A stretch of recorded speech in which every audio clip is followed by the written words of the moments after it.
Abo, Injiinar Daani'el Karadeema akkam bulte? Waraanni eessa jiru? Shaneen eessa jiru? Shaneen eessa jiru? Hawli kennaa san barbata. Baasii barbata. Darbii gara nama baasi. Baasi. Baasii gara. Barbataa ofirraa baas. Alatti. Asittillee. Darbii alatti. Darbii. Dhiigaan baatu. Dhugaa baatu. Eessaa turte? Ani Karaa eessa? karaa macheetu kanaa Itu mana achi manni machi manni kiyyaatti miti manni kiyya as kennuu dhareeta. as dhareetamu? Dhareetaa kanamu? Maal gochaa deemtee? Achi nama hojii irra qarqaarsa wayii barbaade waaqa na qarqaara uummataan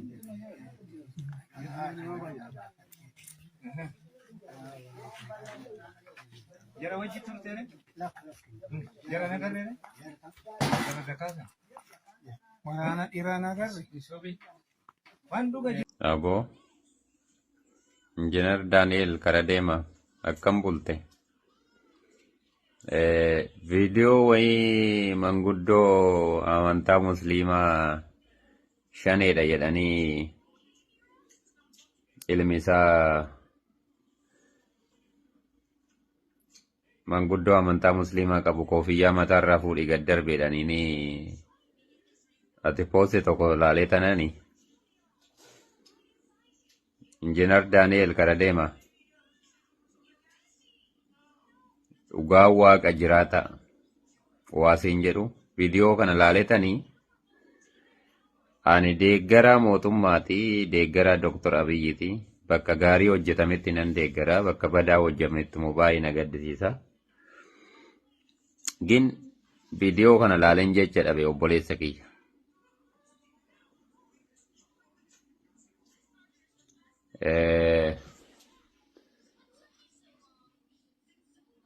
Jechuman dhabeef viidiyoo kana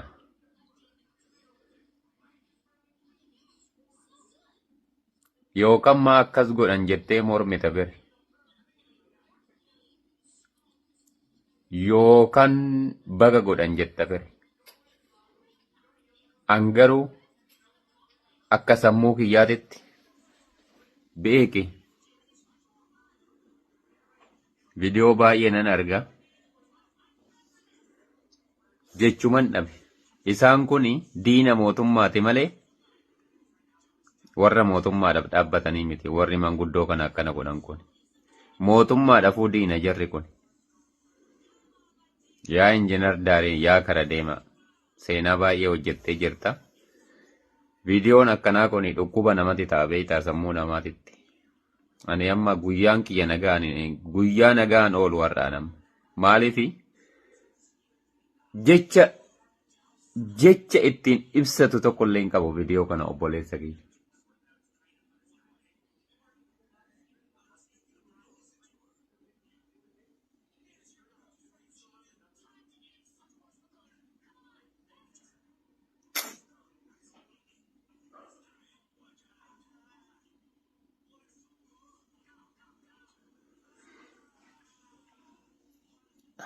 Waanan jedhu wallaal.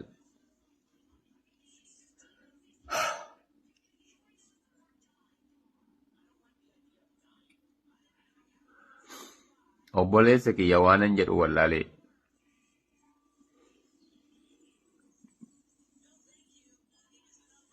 Waan jettee viidiyoo kana ibsatu bakka si yalaa bada beektaa. Baay'ee si yalaa bada beektaa wanni. Yaa ilmaan naazaa. Yaa ilmaan haadha babbaan qabne ilmaan karaa irratti guddatte warroonni akkana hojjettan kun. Isin ilmaan harmeen keessan dhiifama naa godhe harmeen qaba garuu. Tarii harmeen keessan mana uteelaa odoo hojjettu tasa dhalattan. Tarii haadhaan qabdan, abbaan qabdan. Jaalala haadhaan qabdan, jaalala abbaan qabdan, jaalala gosaan qabdan, jaalala ollaan qabdan, bakka oduma karaarra deemtanuu fuudhamtanii waraana keessa galtanii ummata keenya irratti akkanatti roorristu. Dhugaa baay'ee viidiyoo garaa nama nyaatu viidiyoo akka kana ani sitti mee jira deeggaraa mootummaati garuu mootummaa akkatti deeggaru immoo Dr. Abiyyi waan inni gaarii hojjetu nan deeggaraa waan inni badaa hojjetu nan morma. Sila kanaaf akkanatti sabni keenya cunqurfamuun akkanatti sabni keenya bahee galuu dadhabuun sabni keenya amantaan isaa irraa mulqame akkatti koofiyyaa irraa fuudhanii lafatti yoo darbanii gadi darbeedhanii manguddoon kun amata 70 ta'a yoo xiqqaate achitti akka lukkuutitti sammuu isaatirra deemuun amazing baay'ee tokko gadda dhugaa rabbi. Kuni diina mootummaati malee ijoolleen kuni mootummaa hojjetaa mootummaatii miti. Mootummaadhas jettee waan akkanaan dubbateen injiinar Daani'el. Isaan kun jechuudha warra fe'ii isaanii jala deeman. Warroon akkati saba isaanitti roorrisan kun hojjetaa mootummaa ta'e, makkalaakaa ta'e, federaala ta'e, poolisii ta'e, milishaa ta'e, warroon akkanatti saba isaaniitti irratti wannoo taphatan kun gosan qaban, sanyiin qaban, lammiin qaban, afaan Oromoo dubbatu malee tarii Oromoollee ta'uu dhiisuu danda'u. Kanumas siin jedha obboleessa kiyya. Viidiyoo waan baay'ee viidiyoo garaa nama nyaatuun baay'ee argee gubadhe guyyaa gaarii si haa ta'u. Egaa amanuun illee dhiisuun illee ajaa keessan waan gaarii mootummaan kun hojjete dhagaa walirra ga'a. Dhagaan immoo naman ta'u. Kan feenu kan barbaannu namni keenya akka nagaa jiraatudha malee taate dhagaa walirra ka'aa nama keenya akka ajjeesan miti. Bu'aan sirna kanaa inni guddaan duguugamuu saba keenyaati. Shii kana amananii fudhachuun dirqama. Godha hajii maraataa qofa nama mataan fayyan qabu. Diinni isaa guddaan biyya san keessatti Oromoodha. Isaa jaaree namni Oromoo fannisiisuu ture namni hogganoota Oromoo tokko tokkoon biyya alaa qabeellee haga dabbasaa guyyootiin baatutti namni biyya deebisee tasfaa'uun camadaa hunda adamsisiisaa ture isaa jaare Abiyyi siin jechuu jira. Wanni inni barate, wanni inni itti leenjii, wanni inni itti gartee muuxannoo itti qabu jibbanna Oromoo xiqqeessuu, Oromoon diina Itoophiyaati je'eetti nama amanuu jechuudha.